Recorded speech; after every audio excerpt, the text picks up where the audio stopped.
모든 파트에 대한 공부를 다 끝낸 것 같다 라고 생각한다면 그 후로 해야 될 일은 뭘까요? 거기에 플러스 시험이 얼마 안 남았을 경우라면? 오늘 영상은요, 이런 분들이 보시면 좋을 주제를 가져와 봤습니다.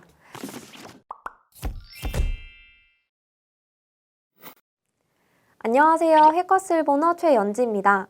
우리가 저번 영상까지는 파트별로 어떻게 공부하는 게 좋을지, 어느 부분에 집중하는 게 좋을지 싹 정리해 봤었는데요. 모든 파트에 대한 공부를 다 끝낸 것 같다 라고 생각한다면 그 후로 해야 될 일은 뭘까요? 거기에 플러스 시험이 얼마 안 남았을 경우라면? 오늘 영상은요, 이런 분들이 보시면 좋을 주제를 가져와 봤습니다. 선생님, 시험이 코앞인데 지금부터는 뭘 해야 될지 모르겠어요. 자, 제가 오늘 알려드릴 이 꿀팁은 시험이 얼마 남지 않았을 때 적용해보면 정말 빠르게 실력을 올릴 수 있는 꿀팁이니 마음 급한 분들 오늘 영상 눈 크게 뜨고 끝까지 시청해주세요. 자, 우선 지금까지 JLPT의 모든 파트 공부를 마친 상태라면 오답 노트를 정리해두신 분들도 계실 것 같은데요. 틈틈이 내가 틀린 문제를 정리해 놓은 분들이라면 오답 노트를 많이 보시는 것이 좋습니다. 오답 노트를 보면서 여러분들이 꼭 하셔야 할 일은 분석인데요. 어떤 부분에서 자주 틀리는지, 왜 틀리는지를 파악해야 이 이후에 비슷한 문제가 나왔을 때 오답률을 줄여볼 수가 있습니다. 시간이 얼마 안 남았을 때에는 새로운 문제를 많이 풀어보는 것보다 지금까지 했던 것들을 쭉 복습하면서 같은 실수를 반복하지 않도록 대비하는 게 훨씬 효과적이라는 것. 그러니 틀린 문제들을 우선적으로 주의 깊게 살펴보고 시험을 보는 게 좋겠죠? 그런데 만약에 저는 오답 노트가 없어요 라고 하시는 분들이라면 저는 아무것도 묻지도 따지지도 않고 교재에 있는 단어를 보시는 것을 권해드립니다. 이미 완전히 외워서 내 것이 된 단어뿐 아니라 외울 때 잘 안 외워져서 알쏭달쏭했던 단어를 열심히 보고 또 봐야 합니다. 모의고사 문제를 계속 풀어보면서 시험을 익숙하게 하는 것도 중요한 단계이지만 시험이 얼마 안 남았을 때에는 일단 많은 단어를 익히는 것이 우선순위라고 말씀드리고 싶어요. 자, 그리고 혹시 그런 분들이 많진 않으시겠지만 모의고사 문제를 한 번도 풀어보지 않았다면 최소 한 두 번 정도는 시간을 재면서 문제를 풀어보는 건 필수라는 것.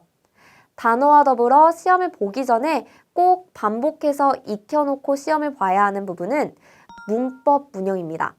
여러분들이 공부하고 계신 JLPT 교재를 보시면 출판사에 상관없이 모든 교재에 자주 나오는 문형들이 나와 있을 거예요.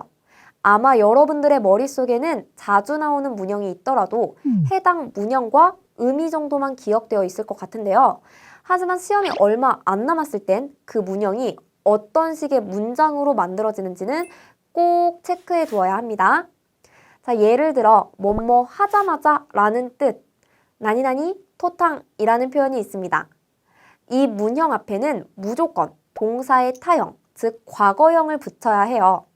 이 문형을 예시로 제가 문제 하나 만들어 볼게요. 오카상가 이에까라 나니나니 토탕 아카짱가 나키다시다. 엄마가 집에서 나가자마자 아기가 울기 시작했다. 이때 괄호에 들어갈 말은 무엇일까요?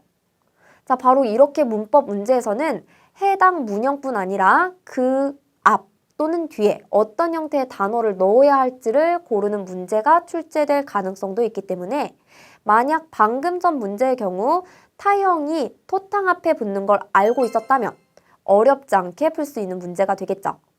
뿐만 아니라 이렇게 문형별로 어떤 품사가 어떤 위치에 어떤 형태로 붙는지를 문장으로도 쭉 훑어본다면 문법 문제풀이뿐 아니라 독해 해석을 할 때에도 많은 도움이 되기 때문에 문법과 독해풀이 시간을 단축시킬 수 있는 아주 좋은 방법이랍니다. 그동안 문법 독해 파트 공부할 때 시간이 부족하다고 생각했던 학습자 여러분들, 막판 문법 공략 잊지 마세요.